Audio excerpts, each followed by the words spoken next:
Thanks everyone for being here today to the Fireside Chat. As just said, my name is Dr. Dane Whitaker. My pronouns are he, him, and his. I'm the president of Pride VMC. That's the organization that we're going to tell you a little bit more about this afternoon. And we'll talk about pronouns. Pronouns are one of my favorite topics to discuss because it's a chance to really show the LGBTQ plus community that you support and understand what it's like to create a culture of inclusion for folks. So let's talk about what we're going to cover today. We'll start with some introductions here in a minute, and I'll introduce myself, and then I'll give Jen and Becky a chance to introduce themselves as well. And then I'll give you an overview of our organization, sort of who we are and what we stand for. And then we'll talk about pronouns, and I'll give you some kind of tips and tricks, some do's and don'ts about proactive pronoun use.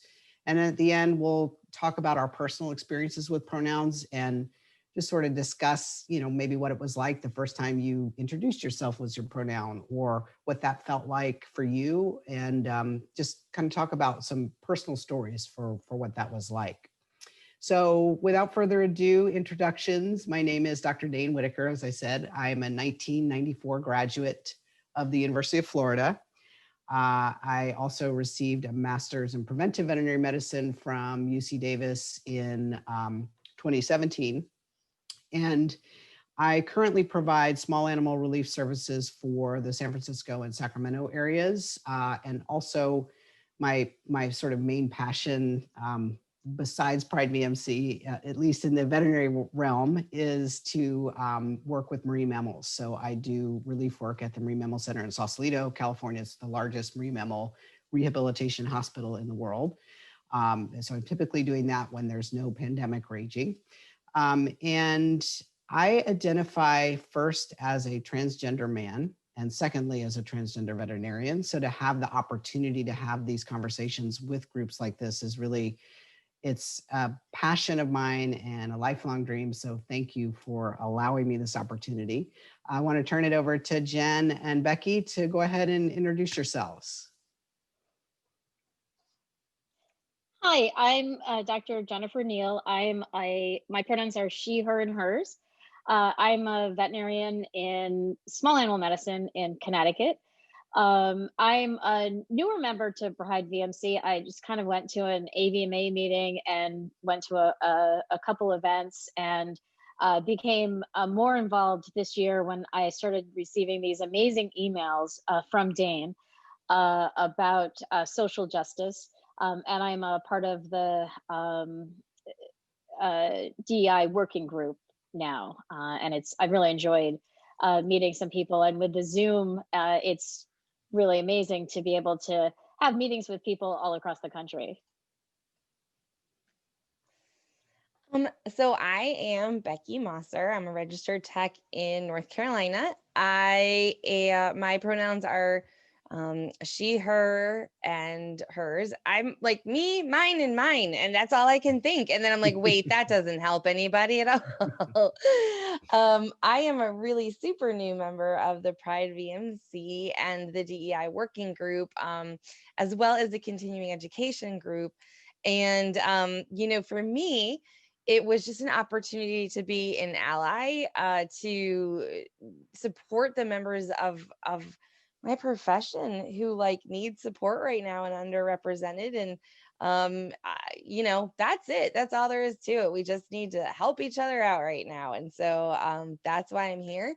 And I'm excited to talk to you guys and to see so many of you guys here today. It's awesome. All right. Thank you, Jen and Becky. So without further ado, let's jump in. I do want to take a moment to just talk about something that I like to open all of these conversations with. And I think it's a really important thing to bring up. And that is, why am I here? Right? So I'm often asked to come to groups like this to talk about diversity, equity, and inclusion. And I think it often comes up, well, why should we listen to him? What is this seemingly straight white guy, and I'm not straight, by the way, what does he have to say about diversity, equity, and inclusion? And why should we listen? Well, there's two reasons. One is because I have privilege, And two is because that privilege gives me responsibility. So what do I mean by that? Well, as I said earlier, I'm transgender, right? So I spent the first 40 years of my life in a female body with a male identity. So that means that what you saw on the outside didn't match what I felt on the inside, or at least what society thinks matching should look like. And so I lacked gender privilege, right? I had to think about what someone might do or say every time I walked into a public restroom. I had to think about whether or not I would come to physical harm. I had to think about what a new client would think about me every time I walked into an exam room. I mean, think about all the stressful things we think about before you walk into an exam room in the first place. And then add on top of that, this extra layer of, well, now I have to worry about what this person's going to think about me because of the way I look. Well, then I transitioned and I gained gender privilege, right? So now what you see on the outside matches what I feel on the inside, or at least what society thinks matching should look like.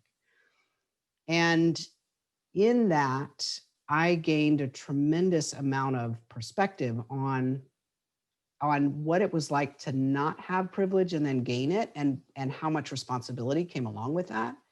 So now I don't have to think about what someone will do or say when I walk into a public restroom.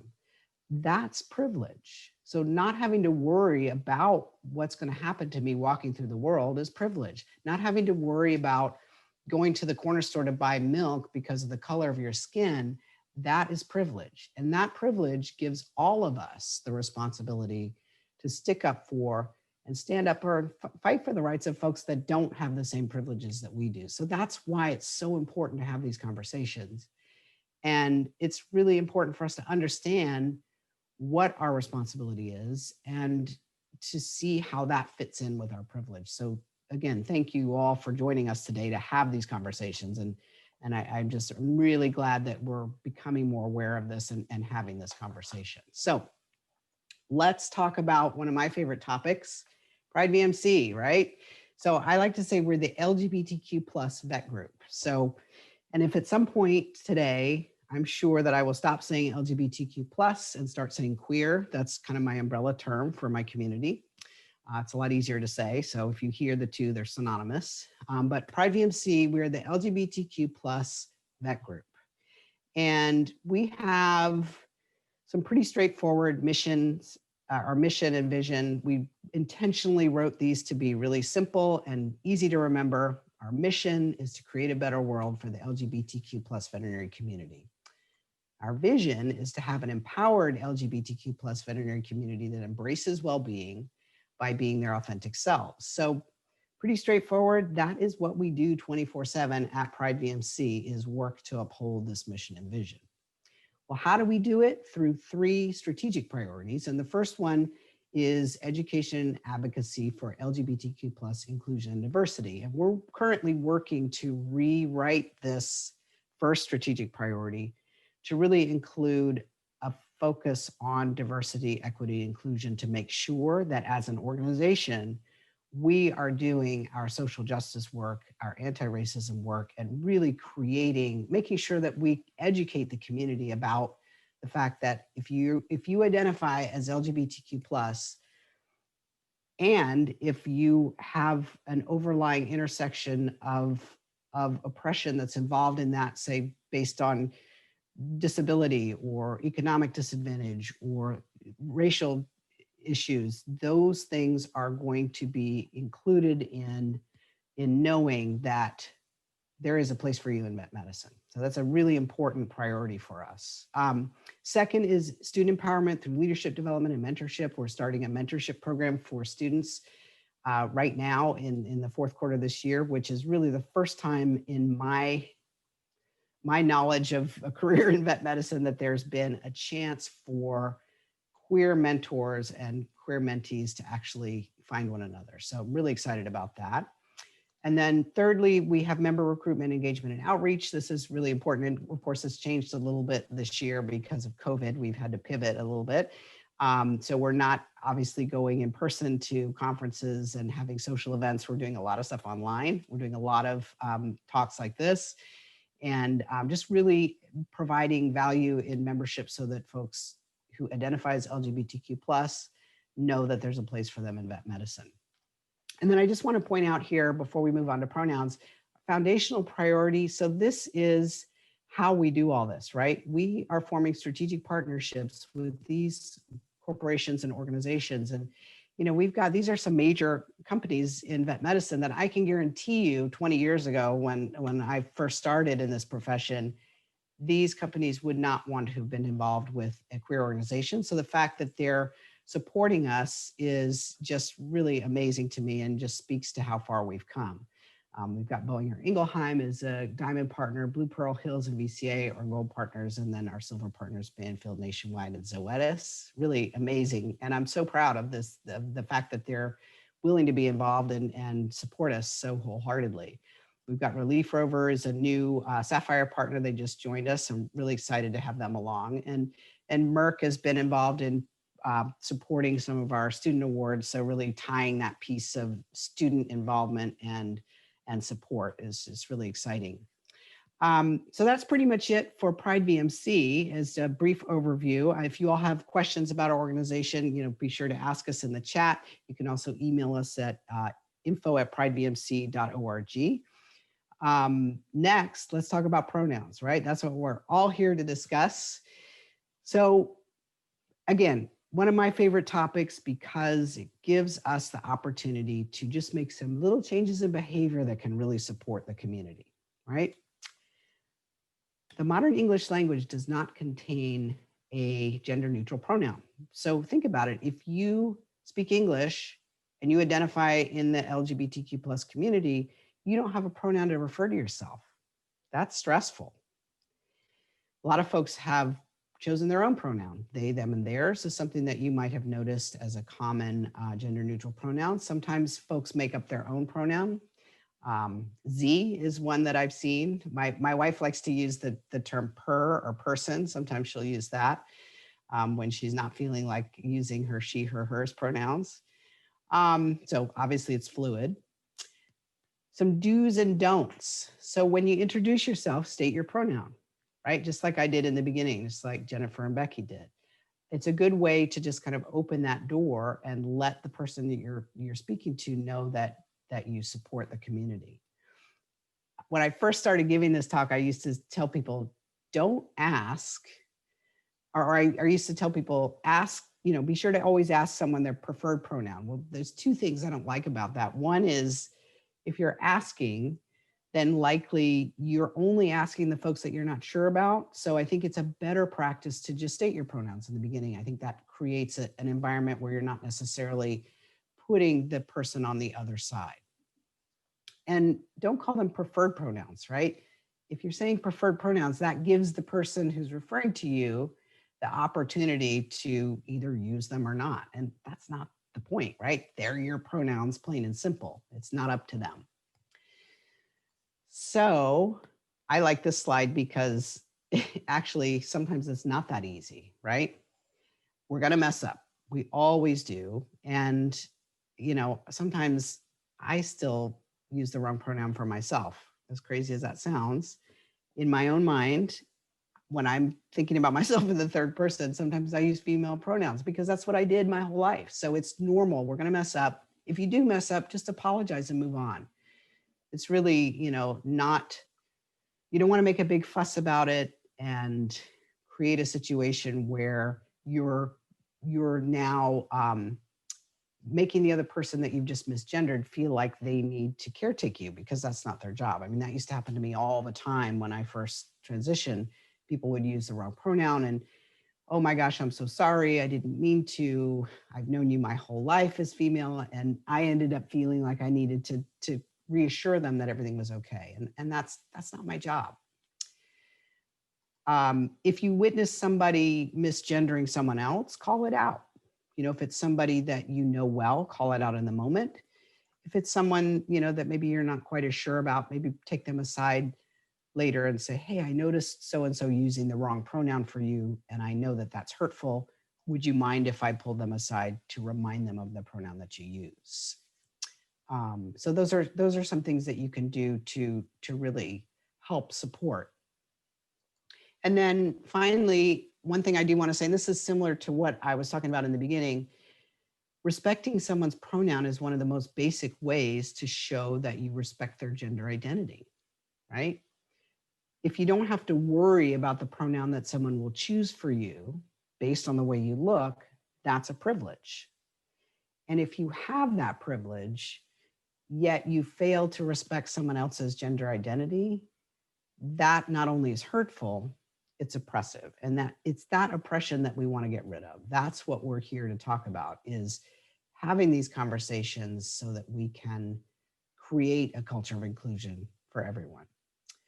So what I'd like to do now is just talk about some personal experiences with pronouns. And I want to hear from Jen and Becky. Maybe you can tell us a little bit about some experiences that you've had. Maybe you've experiences that you've had, for example, when you introduce yourself using your pronoun and how that felt and what responses you got. So let's open it up and talk to our co-presenters and hear some comments and stories about pronoun use. Know who wants to go first? Oh, Dr. Jennifer, I'll default to you first. Okay, so I've really become more involved with using pronouns basically this summer. It is always something that I thought about it, but wasn't incredibly relevant to me until just recently, because I have a teen that's recently come out as non-binary. And so we're getting used to they, them pronouns. I've always been concerned when I hear people just assume things. But right now, it's definitely really important. My partner is frequently misgendered, especially she is, people just look at short hair. And so when she's going into a bathroom, but the craziest part is when you say, no, I know I'm in the women's room, and then people still keep going, which is even more disrespectful, I think. But it's definitely a process, and there's a learning curve. Absolutely. Yeah. I can relate to the stories about about being flagged for, going into the wrong restroom and just feeling like, okay, here we go again, and it's really, I think, just a lack of awareness. And the more we have these conversations and talk about, pronoun use, and just making folks more aware that, what you see is not necessarily what's on the inside, and that gender identity and gender expression are different things. So how about you, Becky? Have you had any experiences with pronouns directly? Yeah, so I'm from North Carolina. So living in the South, and anybody who knows me knows that I was raised kind of, you never really call somebody by their first name. And so there's always like a miss. And when we're much younger, Mr. or Doctor. So here I am almost 40, and, would address somebody who, for example, I didn't, I'm going to use, say, Amy, for example. I don't know your pronouns, and I'm not sure if you're a doctor, but for example, if I met you, I would say Miss Amy. And excuse me, it's recently become a real personal challenge for me. And as well, like, we're raised not to say yes or no. It's yes, ma'am, no, ma'am, yes, sir, no, sir. And that's just ingrained, a lot like Dr. Dane said about, you spend most of your life doing this. And it is super, super assumptive on our part, now that this is becoming something that is very, not that it hasn't always been valid, but to the forefront of. And so I struggle a lot. And now, and we were just talking about this the other day, and I now just say it, and then I catch myself and I say, I'm sorry, I don't mean to assume your pronouns. And if I've addressed you incorrectly, please let me know.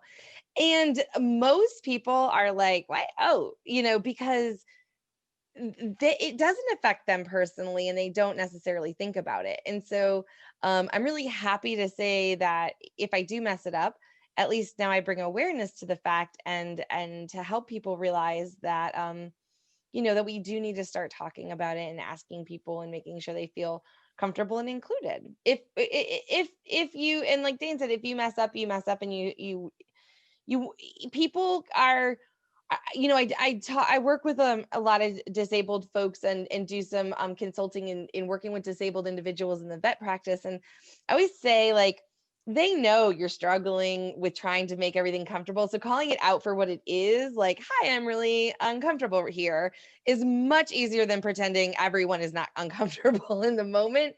And I love what Dr. Dane said too about, it's not their job to be made felt better in the moment. And I love that you brought that up too. So we just call it out, move on. Life is, there's bigger things to worry about. So that's my monologue about my experience. Right. Well, I'm glad that you brought up the topic of, the terms of respect that are non-gendered, and that question has been asked in a couple of different webinars that I've been on. People have had the same experience, and that is, how do we use a term of respect that is non-gendered? And it really is so insidious in our society. I mean, it seems completely natural to say yes sir, no sir, or yes ma'am, no ma'am. I mean, that's how I was raised as well. And I remember when I was a kid, going to meet my Uncle Paul and being told, you need to be sure that you say yes sir and no sir and it made, because I was raised by liberal hippie parents, and they weren't really that. I mean, we didn't do that in my family. So it was made, so I was like a deer in the headlights, like, oh gosh, I can't forget to do this or I'm going to get in trouble, So I've often thought about, like, what term could we use for showing respect to folks, as an address. And the first term that came to my mind was elder. And then I thought, well, that might not fly so well. People don't want to be reminded that they're older than I am necessarily. I don't know that I would mind being referred to that way, but so just something like that, like a term that we could use as a term to show respect. And I don't know what that term is. You can Google it, and there's all kinds of different suggestions. So I don't know if anyone has any ideas or better suggestions.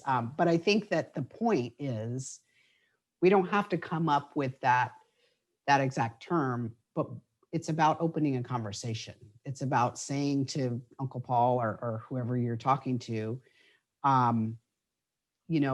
hey, I'm not saying yes, sir, or no, sir, and this is why. I'm using this term ancestor or, elder, or whatever term you choose, because I specifically want to honor the fact that, not everybody identifies with a gendered term necessarily. So I think that's the important part, is that we're having this conversation. And that's, I think, what the purpose that's served when you do something like introduce yourself with your pronoun. You are just opening that door a little bit and showing the person that you're talking to that this is something that is important to you, and you want to acknowledge and recognize that you're supporting the community. So have you all experienced any, well, let me ask you this. Have you started, like, my ultimate goal would be to be able to walk into an exam room and say, hello, I'm Dr. Whitaker. My pronouns are he, him, and his.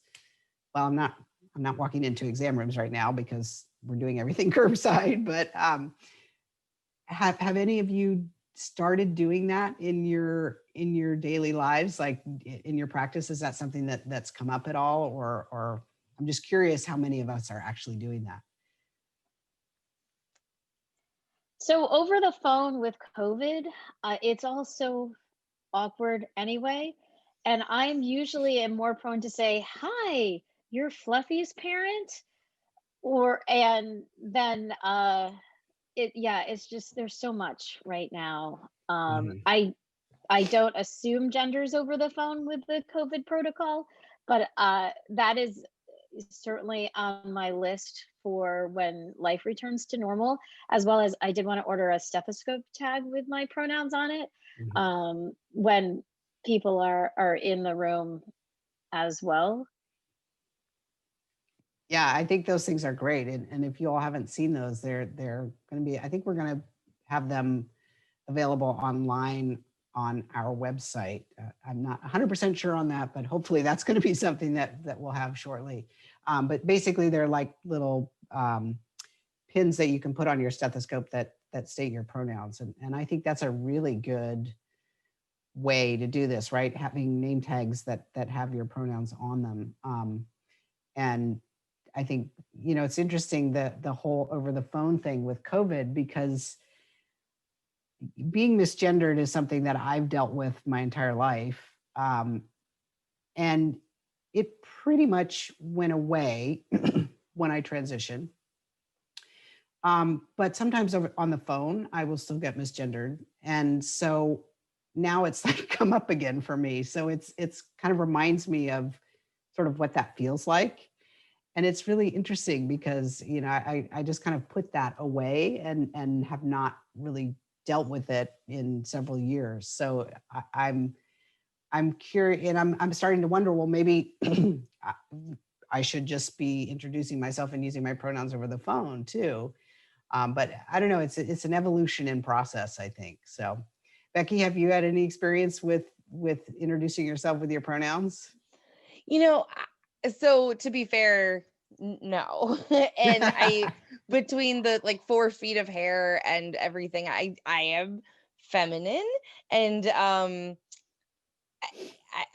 of privilege, like you said. I have never had to do that, and I have never. I think about when I accidentally walk in a men's room and I'm like, so it is so much privilege. And honestly, Dr. Dane, how brave do you have to be to just say, I'm living my life? And so just thank you for being an example of facing those fears and being that vulnerable, because vulnerability sucks. And let alone when there's a good chance you're going to get called out about it. So, for me, again, I struggle in the Southern way, but I haven't had that, my own personal experiences of being misgendered.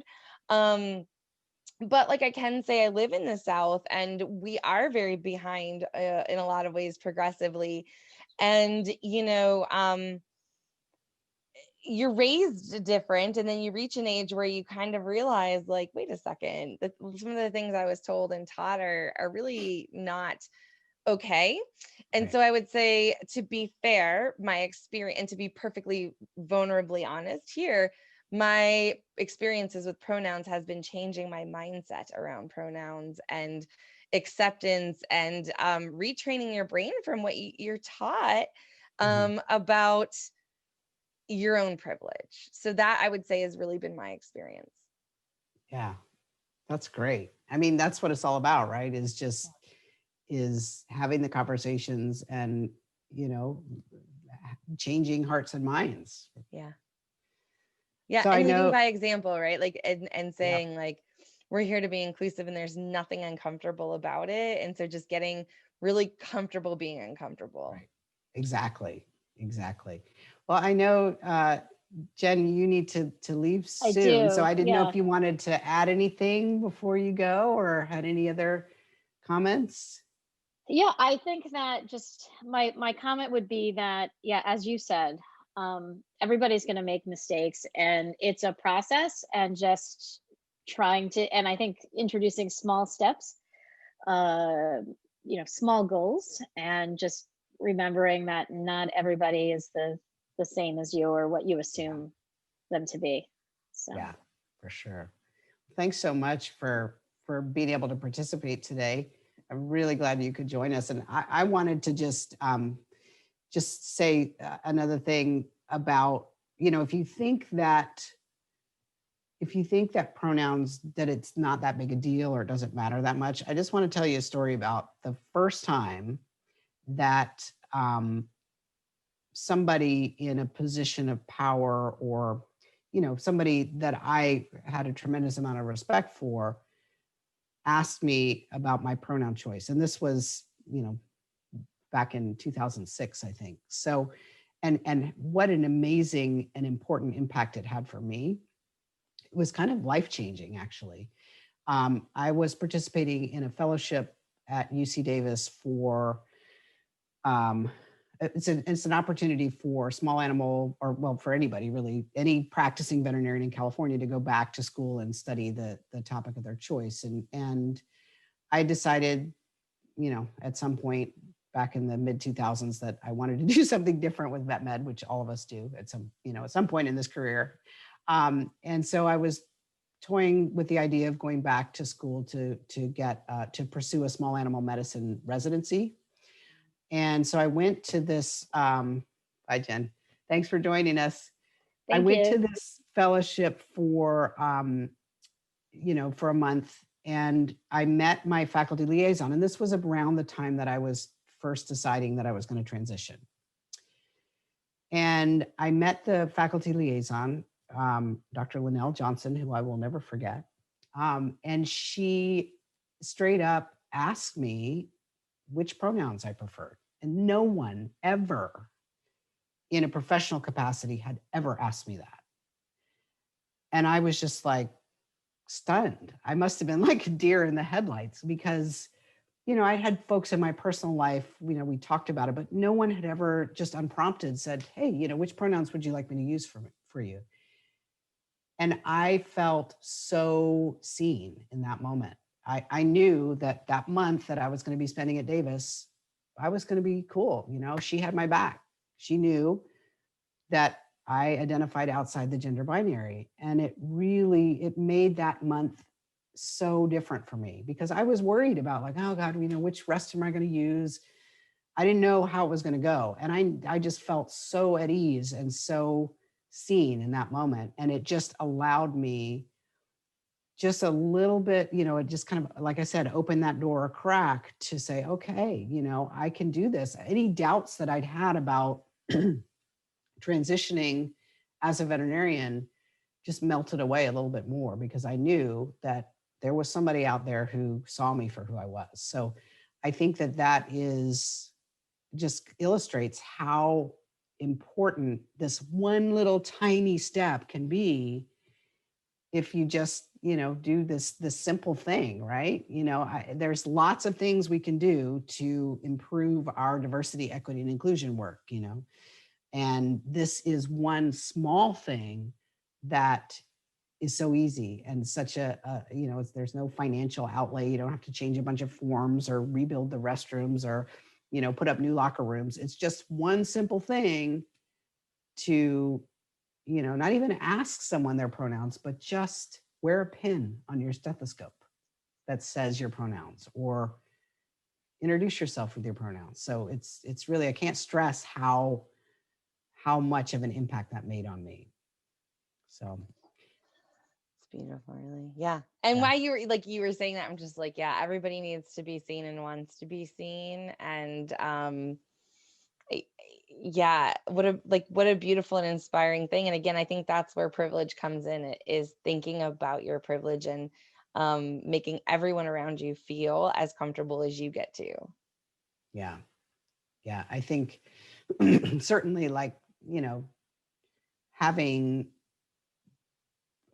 gender neutral, there's another issue that comes up when, and this is kind of along the lines of pronouns, but I do a lot of relief work for different hospitals in the Bay Area. And, I travel to some hospitals that are out in very rural areas, and they, even if there's like one, one restroom in the whole place, they'll still have a little sign on it that says gender neutral restroom, and that's a way of supporting and saying, hey, we get it. We see the community and we're here to support you. So those are little things that can be done that just really make a huge impact. And I think that pronouns, as as more of us get into this habit of stating our pronouns, it will become more commonplace, and I think make people more comfortable. So yeah. And just being here, You guys Right? learning about it is legit. Thank you for Mhm. being here and Yeah. showing that it's important, and learning about it. It's important. Right. And Dr. Dane, thanks for talking about it and getting down to your personal story, because that's what we really need to hear, to know what an effect we can have. Make ripples, man. Right. Right. So I don't know, do we have questions or comments from folks in the chat?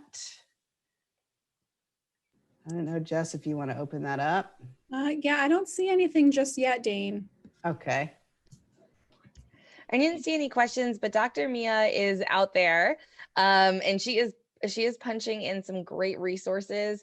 Awesome. So you guys can follow those links, and she's provided links, resources to the Pride VMC website, so you can check out these the pronoun clips. They'll be available on the website soon, it says, eventually, which I'm not sure is soon. I put that pressure on Dr. Mia on my own. So I don't see any questions, but I see some great information. And I also saw some suggestions, some really great suggestions about how looks like Miss Kara Burns has been helping with some of the colleges in creating a welcome letter so that every student knows that they're supported.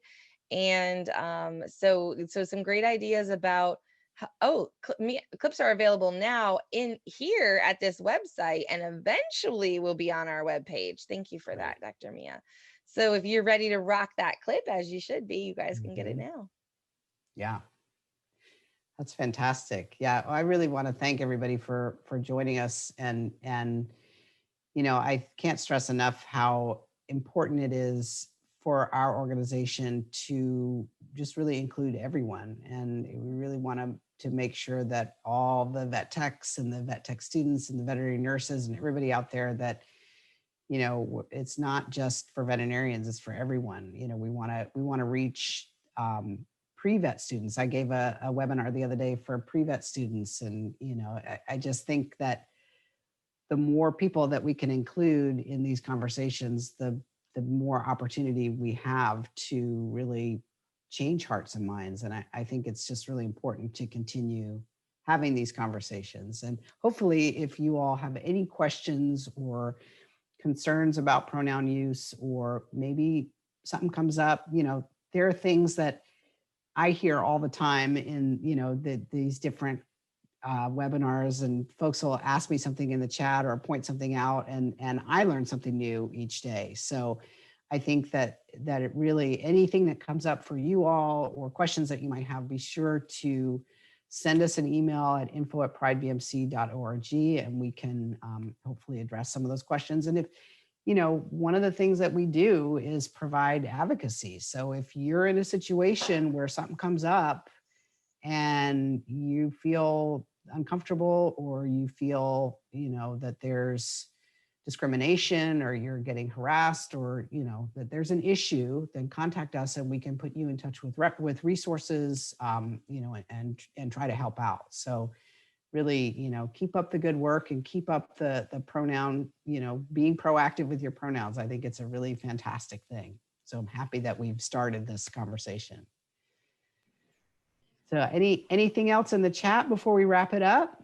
Well, we had one, but you kind of touched on it from Melanie about involving, what is the outreach? It doesn't just relate to vets, but also vet techs and also client collaboration tools. So maybe we could speak a little bit to what we've got upcoming to talk about the outreach, that 360 outreach that we're going to be working on. Yeah, I think that I'm not quite sure what you're referring to, Becky. So I'm gonna let Oh, you. sorry. So that's true, Yeah. because you were, so the DEI working group is definitely working on collaborating with CVTEA and making sure that we are reaching the tech colleges on top of the vet schools. Right. Miss Kara Burns, myself, I think we have a couple other techs in the group.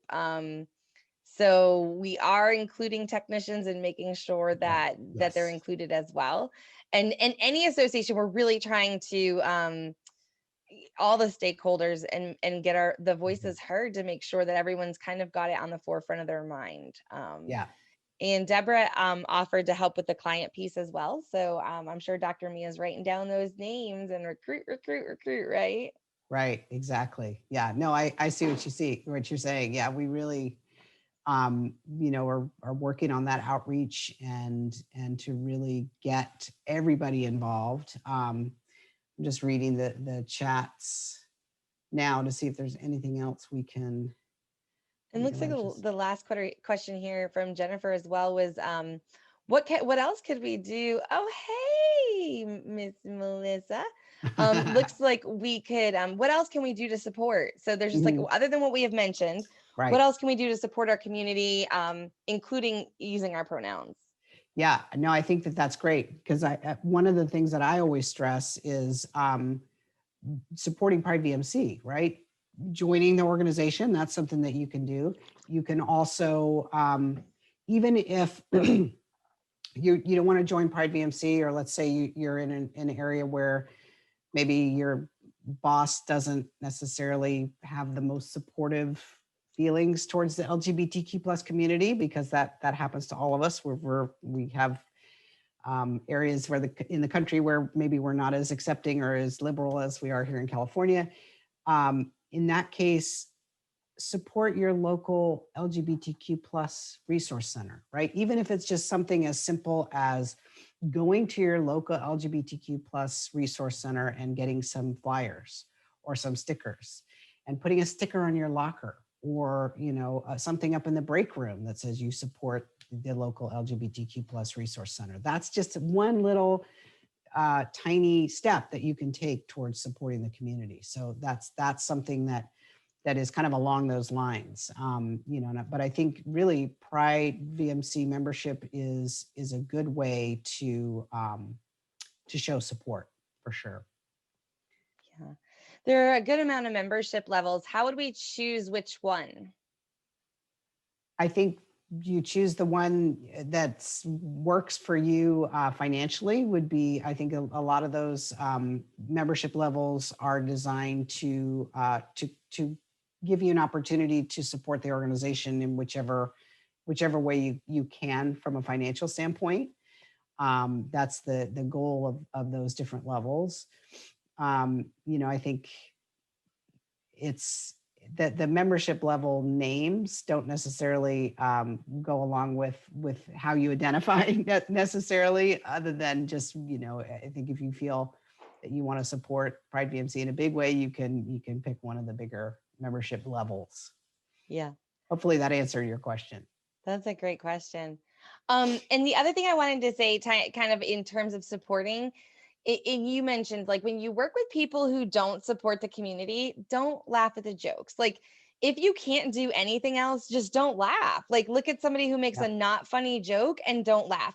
I know that I've been put in situations before where I awkwardly laughed at things that weren't funny because I don't want to be picked on. So when somebody else being picked on in those toxic environments, you tend to not say anything. So don't put your head down. Don't laugh, stand up for those people around you, and kind of call out people as an ally. I just wanted to add that I feel like that's one thing we can really do. Right. I think that goes along with what you were saying before about being comfortable with being uncomfortable, right? Because a lot of times I think when those kinds of microaggressions happen in the workplace, or even in social settings, you just kind of laugh and go along with it because you don't want to make waves, or you don't want to be seen as you want to be part of the gang, whatever, because that feels more comfortable. And then just I think being comfortable with being okay with saying, you know what, I'm not going to do that. I'm not going to support that. And it's really, sometimes it's hard because they are microaggressions. So it's hard to be aware that that's even happening, and I think that if there's some little niggling thing in the back of your mind that says, is this a microaggression? If you're having to ask yourself, then chances are it is. And, that's, even if in the moment, maybe you were laughing or you didn't call it out, that doesn't mean you can't come back around and call it out later, or say to the person who's been, misgendered, for example, hey, I noticed so-and-so misgendering you. Is it okay with you if I remind them of your pronoun? You know, that kind of thing. So those are all really good, relatively easy ways, you know, easy in some respects to show support. Wow. A lot less uncomfortable than it would be for the people who are underrepresented. So Right. that's what we're Exactly. here for. Yeah. And Exactly. Dr. Mia pointed out allies are welcome too. So, Absolutely. so join just because every little bit helps, and there's strength in numbers. There are strength in numbers. Absolutely. All right. Anything else before we wrap up today? Go vote. Yes, please do. That's it. That's all I got. Yeah, that's a good one. All right. Well, thanks everyone for joining us. We really appreciate it. And as I said, you know, keep asking questions, keep sending us emails, let us know what you need. We are here for you. And thanks again. And hopefully we'll be able to see each other all in person soon. You know, I have hope for that someday. But thanks again, everyone. And thanks, Becky, and thanks, Jess. And we'll talk to you all soon. Yeah. Thank you guys.